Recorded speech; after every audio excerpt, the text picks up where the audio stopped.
Кафедегідей лағман жегілеріңіз келсе, осы рецепті міндетті түрде соңына дейін көріңіздер. Сәлем достар, бүгін сіздерге қуырма лағманның рецептісімен бөлісемін.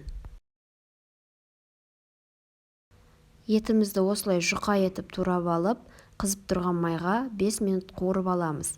Және оны қуырып болған соң таза ыдысымызға салып аламыз. Босаған қазанымызға кішкене май құйып, үстіне томатты салып, бұрқ еткізіп қайнатып аламыз. Оның үстінен пиязды салып, корейский капустаның осындай қатты жерін ортасын өзегін саламыз. Және де болгарский салып, жақсылап қуырып аламыз. Енді ең соңында жаңағы алған етімізді үстінен салып, тағы да қуырып аламыз. Чеснок татымына қарай өздеріңіз не қоссаңыздар да болады.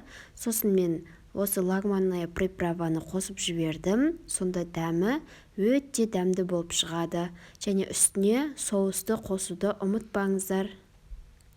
Ұзақ уақыт қуырмайсыздар. Осылай дайын лагманымызды салып, жақсылап араластырып, астын төмен отқа қоямыз. Мінеке жақсылап араласты, енді бетін жауып 10 минут бұқтырамыз. Мінеке лагманымыз дайын, өте әдемі, дәмді болып шықты. Видеоны соңына дейін көргендеріңізге рахмет. Астарыңыз дәмді болсын.